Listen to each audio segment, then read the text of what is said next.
इस कार्यक्रम के पुण्यार्जक हैं श्री शरद छबिलदास जैन, श्रीमती शोभा शरद जैन, श्री परेश शरद अवतारे, श्रीमती श्रद्धा परेश अवतारे, श्रीमती भाग्यश्री स्वप्निल बगरे, उन्नति उत्कर्ष सम्यक तपस्या जैन, मुक्ताई नगर, महाराष्ट्र।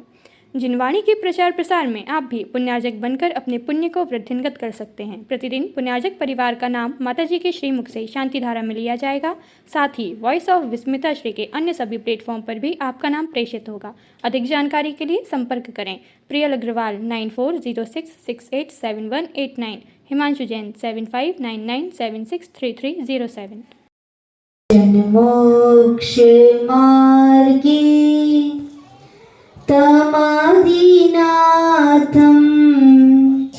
प्रणमामि नित्यं, तमादिनाथं प्रणमामि नित्यं।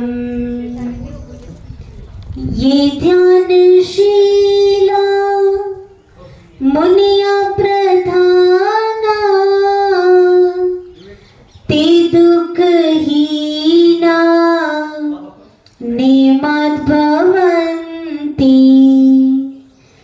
सम्प्राप्य शीघ्रं परमात्मतत्त्वं, व्रजन्ति मोक्षं क्षणमेकमेव,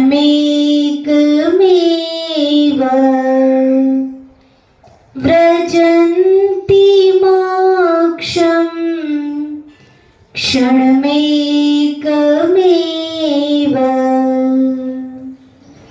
तुभ्यं नमः रविसमा तव तेजकाय, तुभ्यं नमः शशिसमोज्ज्वल वैभवाय, तुभ्यं नमः दुरितजाल विनाशनाय, तुभ्यं नमः गुरुविराग शिवप्रदाय, तुभ्यं नमः गुरुविराग शिवप्रदाय। जय बोले अनंतानंद सिद्ध परमेश्वरी भगवान ने की। थक गए? नहीं। अच्छा, नहीं थके तो जयकारा कैसे लगाते? जोर से। और कैसे लगाते? हाथ ऊपर कर। अच्छा, हाथ ऊपर करके क्यों? माताजी सब करते तो हम भी करते, कॉपी पेस्ट, राइट? क्यों करते हाथ ऊपर? जागे हुए हैं बताने के लिए। अच्छा, जागे हुए हैं। It's not answer. Jainism is a totally scientific religion, totally logical religion. उसके पीछे लॉजिक है। हाथ इसलिए उठाते, gas that this body is like a temple. क्या गैस करना है? ये शरीर क्या है? एक मंदिर है, मंदिर की तरह है, right? And our soul is like a god, right? ये जो आत्मा है वो उस शरीर में विराजमान, उस मंदिर में विराजमान क्या है? परमात्मा है। ये शरीर एक मंदिर है और अपनी आत्मा है वो क्या है? उस मंदिर में विराजमान परमात्मा है। This head is the top of the temple. ये जो मस्तिष्क है वो क्या है? टेम्पल के ऊपर क्या होता है? शिखर, right? This head is the top of the temple. और शिखर के ऊपर क्या होता है? फ्लैग होता है, राइट? ध्वजा होती है। तो अपन दोनों हाथों को क्या करते हैं? फ्लैग बनाते हैं कि हमने जो जयकारा लगाया 3 लोक के नाथ का, और उससे जो एनर्जी रिड्यूस हुई, जो एनर्जी रेडिएट हुई, वो पूरे वर्ल्ड में, पूरे यूनिवर्स में 3 लोक में क्या हो? फ्लैग की माध्यम से वो स्प्रेड हो।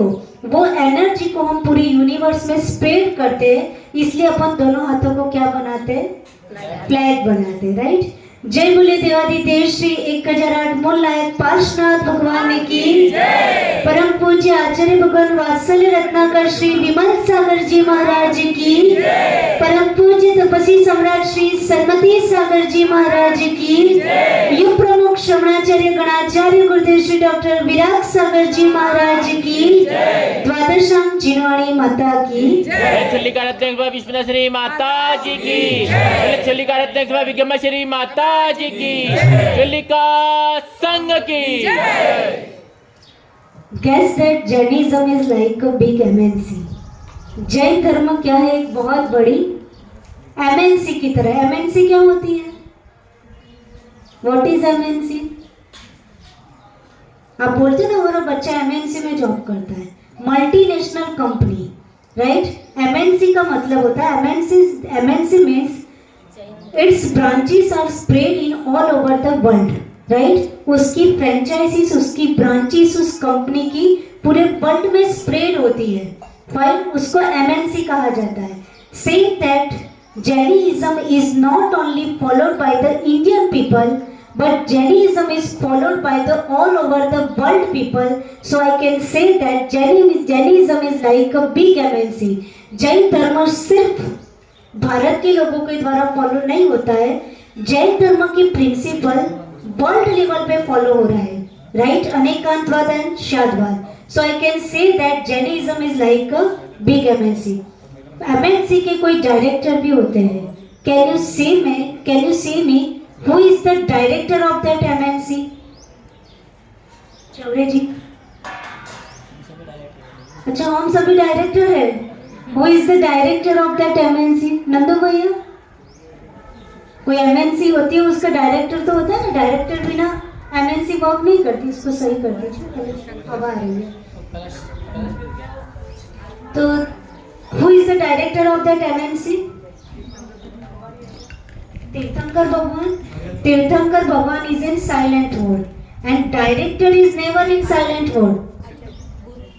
So in my faithful language, I can say that my most reverend preceptor, Ganacharya Gurudev Shri Virag Sagar Maharaj Ji, is the director of that MNC. उस MNC के डायरेक्टर पूज्य गुरुदेव है, and in that MNC there are so many employees are working. उस MNC में बहुत सारे employees work कर रहे हैं। That means जैनिज्म को बहुत सारे लोग फॉलो कर रहे हैं। इसको बांध देना चाहिए ना, तो वो नहीं गिरेगा।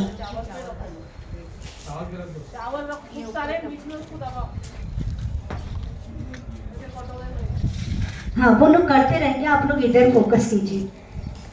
सो there are so many employees are working in that MNC। उस जैनिज्म को बहुत सारे लोग फॉलो कर रहे हैं।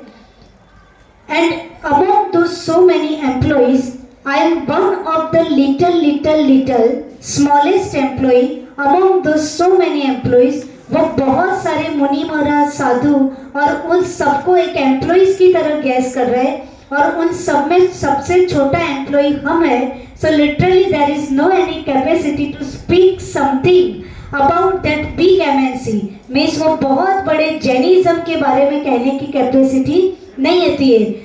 Literally there is no any capacity to speak something about that big director, means about आचार्य श्री के बारे में कहने की कैपेसिटी नहीं होती है। But I am doing job in that MNC, right? वो जैनिज्म को फॉलो कर रहे हैं and it's my duty to obey the order of my director, means आचार्य श्री के ऑर्डर को फॉलो करते हुए whatever learn within my 13-year experience, I am going to share with you all the votaries। पूज्य गुरुदेव से 13 years में जो आप सीखा है वो आपसे शेयर करने का ट्राई करेंगे। Jainism does not only teach the art of the living। Jain धर्म सिर्फ जीवन जीने की कला नहीं सिखाता, राइट? जब गौतम स्वामी ने महावीर भगवान के समोशरण में जो स्टार्टिंग में क्वेश्चन पूछे थे, वो क्वेश्चन सुन के आपको आश्चर्य लगेगा कि उन्होंने कौन से क्वेश्चन पूछे थे। कदम चले, क्या पूछा? How to walk. ऐसा क्वेश्चन तो आप भी किसी साधु को नहीं पूछते हो। और वो साक्षात अरिहंत भगवान महावीर भगवान के समोशरण में फर्स्ट क्वेश्चन क्या किया? कदम चले, कदम चिट्ठे, राइट? कैसे चले, कैसे बैठे, how to walk, how to sit, फिर हाउ टू स्लीप, कैसे से how to eat, when to eat, what to eat. ये बेसिक क्वेश्चन पूछे गए थे और महावीर भगवान ने ये भी नहीं बोला क्या मेरा टाइम वेस्ट करने आ गए, सिली क्वेश्चन मुझे क्यों पूछ रहे हो, ये तो तुम्हें कोई भी बता देगा। तो लिविंग के सेमिनार 3 दिन के अटेंड करके आ गए। क्या ये हमारे महावीर भगवान ने हमको नहीं सिखाया है? क्या गौतम स्वामी ने क्वेश्चंस नहीं पूछे थे? तो फर्स्ट क्वेश्चन यही था, हाउ टू वॉक, राइट। तो how to walk, how to eat, when to eat, what to eat, how to sleep, ये सारी बेसिक चीज हमको भगवान ने भी सिखाई। स्कूल में गए तो टीचर्स ने भी सिखाई, घर में पेरेंट्स ने भी सिखाई ना, बच्चों को सिखाया। अब थोड़े बच्चे बड़े होते गए तो बच्चों को हमने और क्या सिखाया, how to give answers to other, दूसरों को कैसे जवाब देना, वो थोड़ा सिखाया। सुन के मत आ जाना, थोड़ा 4 बातें बोल के भी आना, राइट। और थोड़े बड़े हुए तो हमने उनको सिखाया हाउ टू डू बिजनेस, कैसे बिजनेस करना है वो सिखाया पंडित जी, राइट। धीरे धीरे हमने सब सिखाया, पर एक चीज जो शायद किसी यूनिवर्सिटी ने नहीं सिखाई, किसी सेमिनार में सिखाई जाती है ना, कोई पेरेंट्स ने अपने बच्चों को सिखाई। पेरेंट्स ने बिजनेस में कैसे सामने वाले को उल्लू बनाना वो सिखा दिया, कैसे पुलिस बनाना वो सिखा दिया, राइट, सिखा दे, कैसे चीट करना वो सिखा दिया। इसको वो बांधना चाहिए, वो होती है ना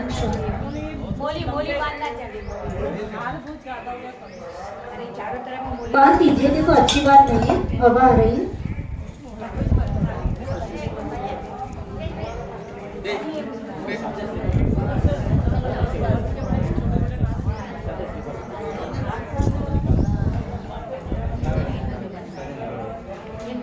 भैया भैया भैया वो चल रहा है।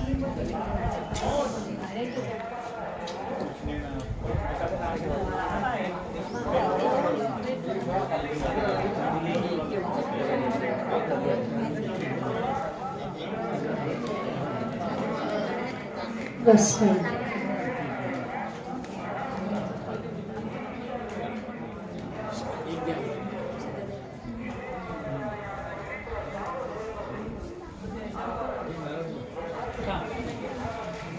वो सबका ध्यान फिर वहां ही जाता है।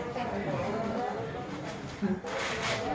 तो सारी बातें हमने बच्चों को सिखाई, पर एक चीज जो बेसिक चीज थी और जो प्राइमरी चीज थी और जो सबसे एंड वाली चीज है, वो ना किसी यूनिवर्सिटी ने सिखाई, ना किसी पेरेंट्स ने सिखाई, ना कोई टीचर्स ने सिखाई।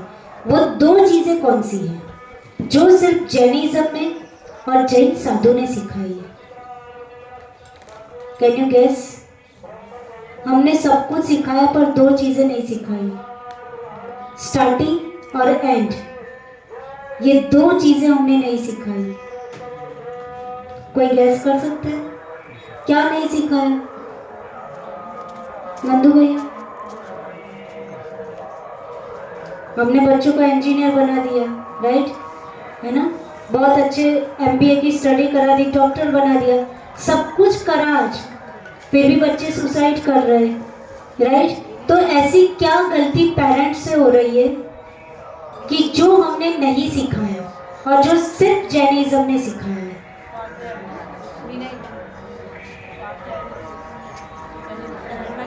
सब कुछ जैनिज्म ने सिखाया, पर हमने बच्चों को प्राइमरी चीज नहीं सिखाई, हाउ टू थिंक। बोलना तो बहुत सिखाया, हाउ टू थिंक, सोचना कैसे है, वो कभी आपने बच्चों को बिठा के बोल सिखाया कि कैसे सोचना है?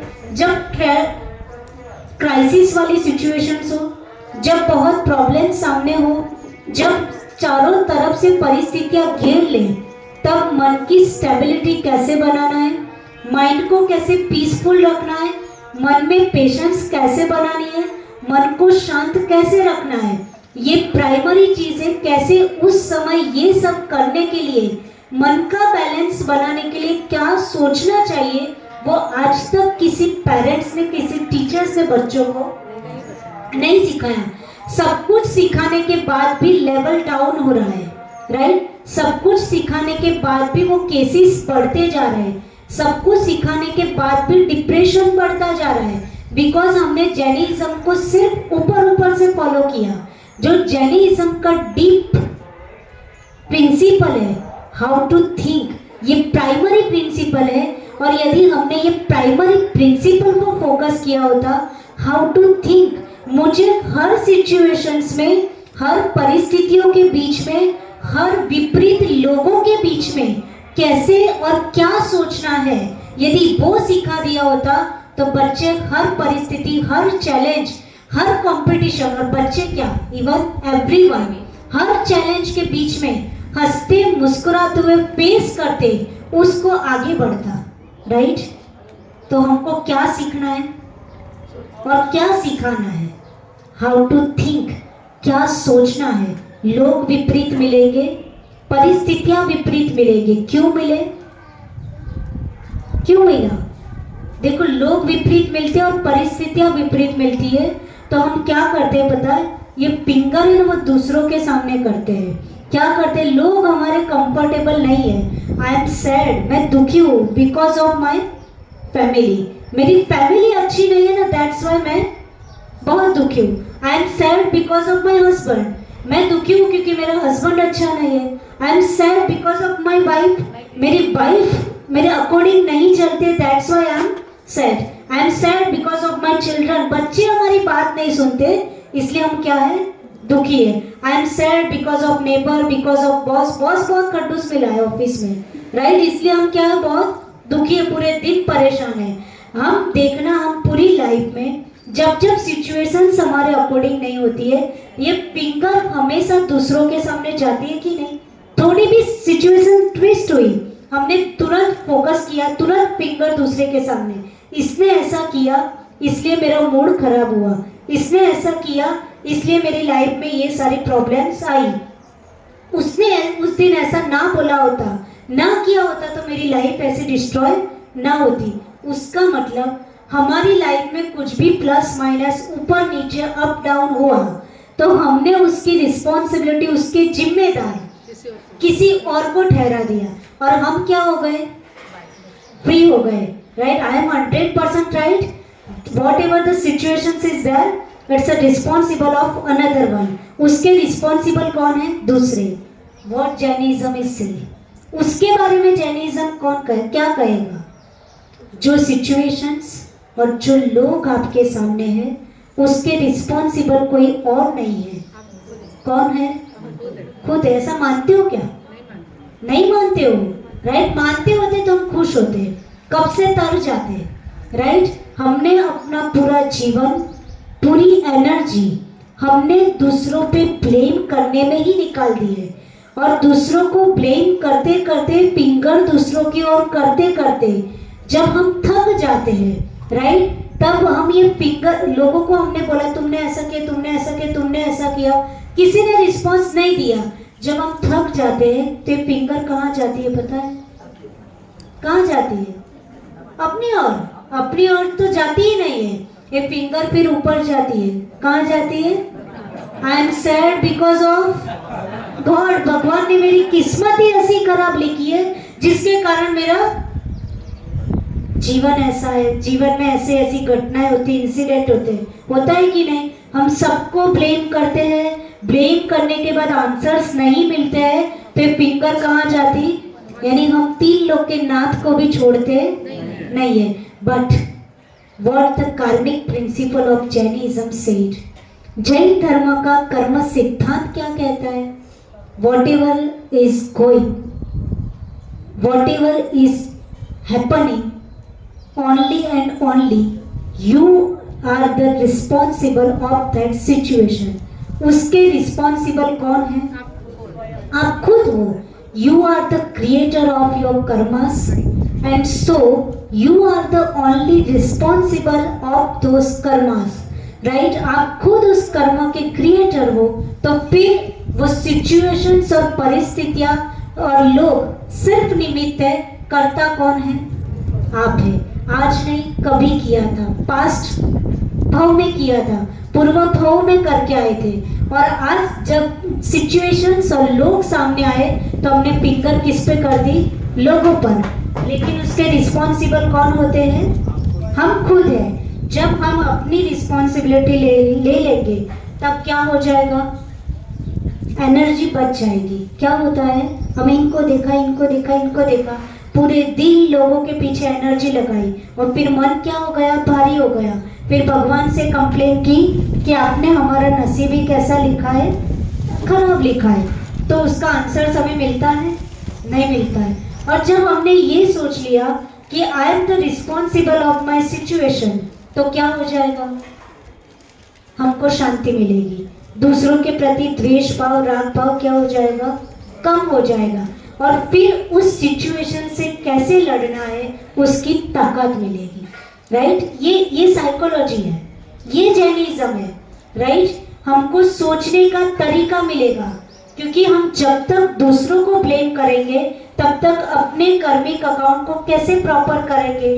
कार्मिक अकाउंट नेगेटिव है, लोग नेगेटिव मिले, सिचुएशन नेगेटिव मिली, पर उसको पॉजिटिव करने के लिए हमको क्या करना होता है? ये विधान करना होता है। राइट? विधान क्या होता है? ज्ञान नहीं, ध्यान नहीं, वैराग्य नहीं। तो आपने जिन शासन से क्या बेनिफिट लिया? इतना बड़ा पावन जिन शासन मिला, न ज्ञान, न ध्यान, न वैराग्य। फिर जिन शासन मिलने के बाद आपने क्या बेनिफिट लिया? और असता के उदय में और विचलित होकर के हम नए कर्म बांध लेते हैं और नए कर्म फिर से उदय में आते हैं, और ये कार्मिक अकाउंट की साइकिल कंटिन्यू चलती रहती है और हम भी 3 लोक में भ्रमण करते रहते हैं। फिर इस साइकिल को कैसे कट किया जाए और असता में मन को शांति कैसे मिले?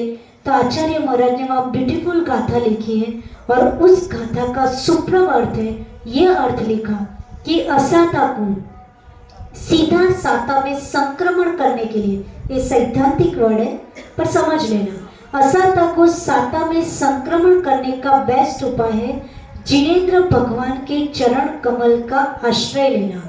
जिनेंद्र भगवान के चरण कमल का आश्रय लेने से असता इंस्टेंटली साता में कन्वर्ट होती है।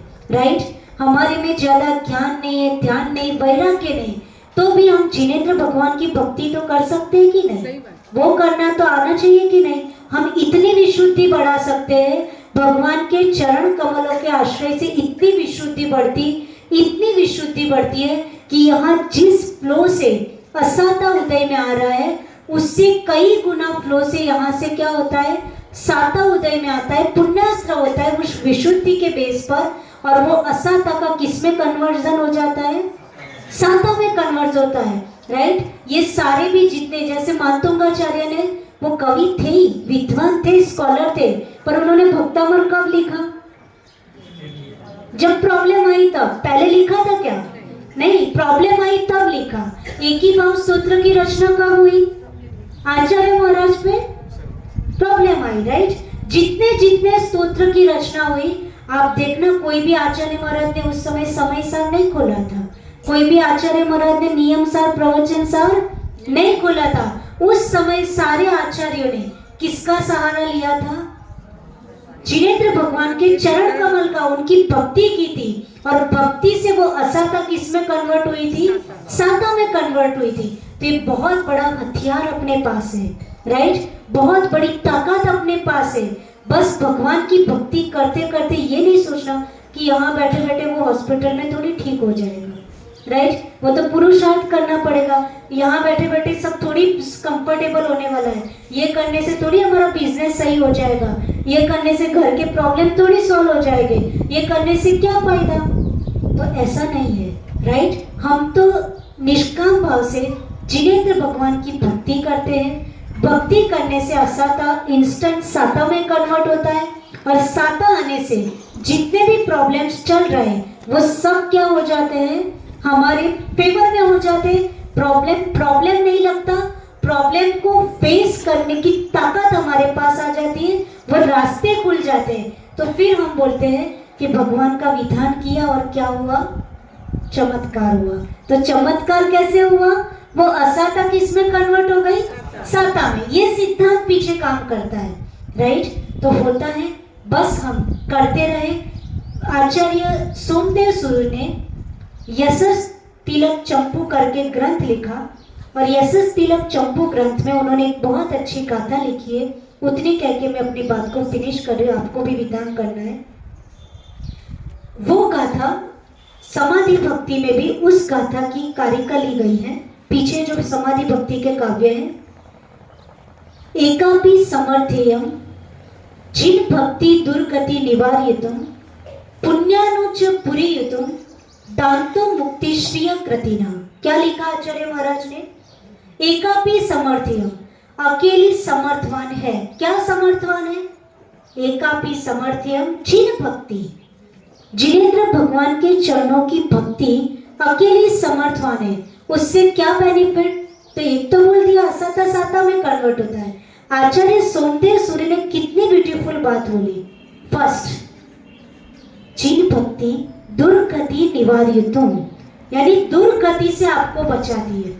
जिनेंद्र भगवान की भक्ति करते करते करते किसी का जीवन का अंत भी आ गया तो उसकी गति कैसी होगी?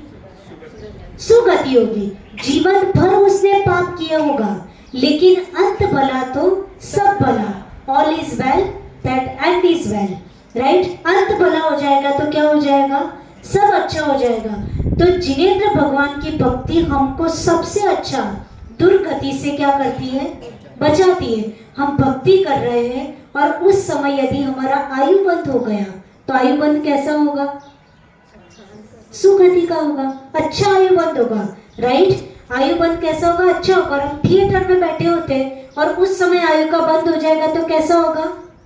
फिर नरक की टिकट हमको कट हो जाएगी, नरक की टिकट मिलेगी।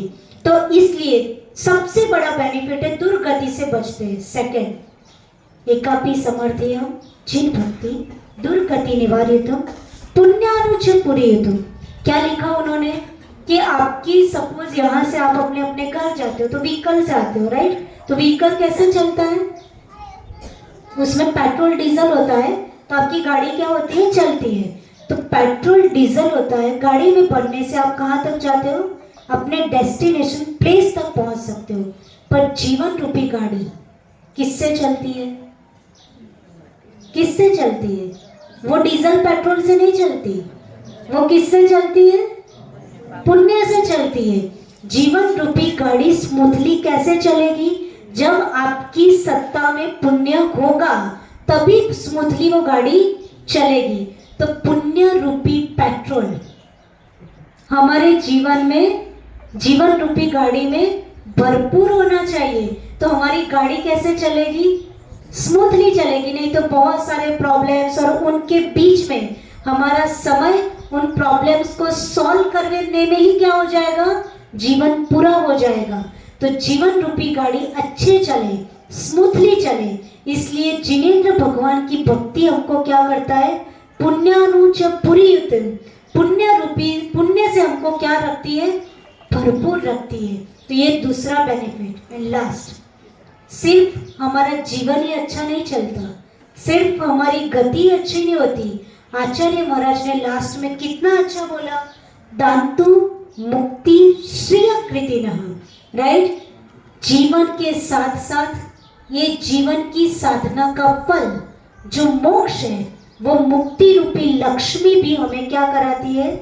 प्राप्त कराती है। तो जहाँ जिनेंद्र भगवान की भक्ति से हम दुर्गति से बचते हैं, पुण्य भरपूर रहता है हमारे जीवन में, और तीसरा हमें जो हमारा हर एक अनुष्ठान विधान करने के पीछे इंटेंस है, हमारा अल्टीमेट गोल है। क्या है आपका गोल? जीवन का गोल क्या है? हैं? क्या गोल है? Simple question. जी रहे हो ना? तो क्यों जी रहे हो? मंदिर आते हो क्यों आ रहे हो? विधान कर रहे हो क्यों कर रहे हो? To get the salvation. क्या करना है आपको? पुण्य और पाप से भी ऊपर उठना है। क्या करना है? मोक्ष प्राप्त करना है। हर एक के पीछे बोलते हो ना, जन्म जरा मृत्यु विनाश है तो क्या बचेगा? मोक्ष ही तो बचेगा। संसार ताप विनाश है तो क्या बचेगा? मोक्ष, राइट। तो हमारा जो अल्टीमेट गोल है मुक्ति रूपी लक्ष्मी को प्राप्त करने का, वो हमें प्राप्त होता है तो इसलिए अनुष्ठान कभी छोटा नहीं समझना चाहिए। पूजा रोज करता है व्यक्ति, थोड़ा थोड़ा रोज का पाप रोज धो देता है पूजा करके आके, लेकिन हमारे पाप करने का लेवल भी रोज सेम होता है क्या? कभी कभी हम कर्म बहुत अच्छे करते हैं, कभी कभी हमारे कर्म बहुत लो लेवल के होते हैं और कभी कभी मीडियम लेवल के कर्म होते हैं। तो जो भारी कार्मिक अकाउंट है, पास्ट का भारी कार्मिक अकाउंट उदय में आता है, तो वो रोज की पूजा से सॉल्व होगा। अध्यक्ष जी, रोज हम दिन भर पाप करते हैं, वो रोज की पूजा से हम डिस्ट्रॉय कर सकते हैं, राइट? अध्यक्ष ये है, वो दोनों का चेहरा सेम दिख रहा है। हाँ। अच्छा, तो क्या होगा? रोज का कार्मिक अकाउंट है, वो पूजा से सॉल्व होगा। फिर ये विधान करने की क्या जरूरत? तो थोड़ा भारी कार्मिक अकाउंट हमारे जीवन में होता है ना, थोड़े बहुत पाप कर लेते हैं, ज्यादा लेवल के पाप कर लेते हैं, तो फिर वो विधान से डिस्ट्रॉय हो गए और पूर्व भाव के बहुत सारे भारी भारी कार्मिक अकाउंट हम अपनी आत्मा के साथ कैरी फॉरवर्ड करके आगे बढ़ते हैं कि नहीं? तो वो बहुत बड़ा पहाड़ जैसा कार्मिक अकाउंट हमारे जीवन में हमारी आत्मा के साथ है, तो वो पहाड़ जैसा कर्म का अकाउंट है, वो पहाड़ जैसा कर्म का भार है, वो कैसे डिस्ट्रॉय होगा? जब हम अष्टानिका में बड़े बड़े विधान करते हैं, उससे भी बड़े सर्वतोभद्र विधान, राइट, सिद्ध चक्र विधान, ये सब इसीलिए किया जाता है कि बहुत बड़े भारी पहाड़ जैसे कार्मिक अकाउंट को डिस्ट्रॉय करने के लिए बड़ा अनुष्ठान रोज की पूजा रोज का डिस्ट्रॉय करेगा और ये विधान हर वीक का डिस्ट्रॉय करेगा। सबका अपना अपना क्या है? लेवल है, और एक साथ करने से उसकी विशुद्धि बहुत बढ़ती है। अकेला करेगा तो इतना उपयोग थोड़ी लगता। और पंडित जी, क्या नाम है? राजेंद्र जी, है ना? राजेंद्र जी जब कराते तो वो गाते, अच्छे से बोलते, मंत्रोच्चार होता है, साधु होते, तो उसकी विशुद्धि, उसका ऑरा क्या हो जाता है? मल्टीपल टाइम्स बढ़ जाता है। तो यहाँ बैठने से क्या बनती है? विशुद्धि बनती है। और उसके विधान रोज कई लोग, ये आंटी अम्माएं रोज करती है भक्ता का विधान, पर इतना आनंद रोज नहीं आता जो एक साथ मिलके करने में आता है। तो ये विधान का फल होता है कि हमारा असाता साता में कन्वर्ट होता है, अंत में मोक्ष भी लक्ष्मी प्राप्त होती है। तो टाइम बहुत हो गया है। सभी खामगांव वासियों के लिए बहुत बहुत मंगल आशीर्वाद, और विधान का आयोजन बहुत अच्छा किया। और खंडवा कमेटी, जहाँ हमारा चातुर्मास भी हुआ था और शीतकालीन वाचना भी वहाँ हुई थी, वो मुक्ता दीदी की और अच्छे से बहुत भक्ति भाव से वंदना करा रहे। अर्पित भैया साथ में चल रहे सेवा में। इतनी एज में अपने आप को धर्म में ढालना बहुत बड़ी बात होती है। घर, दुकान, रिस्पॉन्सिबिलिटी सब होने के बावजूद भी साधु भक्ति, वैयावृत्ति, विहार, आहार और सारी जवाबदारियों को संभालना कोई छोटा काम नहीं होता, बहुत बड़ा काम होता है। अर्पित भैया के लिए भी बहुत बहुत मंगल आशीर्वाद। और ऐसे ही सबको एक आइडियल कहलाते हैं समाज के, कि हम समाज में साधु आते हैं तो 2-4 लोग लेने जाते हैं, और कई पुण्यशाली जीव ऐसे होते हैं कि लंबे लंबे विहार करा के भी क्या करते हैं? पुण्य अर्जित करते हैं। तो श्रावक के लिए सबसे ज्यादा कर्मों को डिस्ट्रॉय करने का स्थान है तो वही गुरु भक्ति है, गुरु चरणों की सेवा है, जिनेंद्र भक्ति है, जो मैक्सिमम कार्मिक अकाउंट को डिस्ट्रॉय कर सकता है। सभी खामगांव वासियों के लिए बहुत मंगल आशीर्वाद। और एक चीज और कहनी थी, आज शाम को पॉसिबिलिटी है, यदि आहार और स्वास्थ्य अनुकूल रहा तो शाम को 90% विहार की पॉसिबिलिटी अकोला की ओर है। तो सभी लोग उसमें भी शामिल होकर जिन शासन की प्रभावना करने में सहयोगी बने। सभी के लिए पंडित जी, नंदू भैया, चौरे जी, अध्यक्ष जी, जो लोग भी हैं, सबके लिए पूरी समाज, 2-3 दिन में मंगूश भैया, सबके नाम याद रहना टफ है। टोटल पूरी खामगांव समाज के लिए बहुत बहुत मंगल आशीर्वाद। जय बोलिए घनाचार्य गुरुदेव श्री विराग सागर जी महाराज जी की।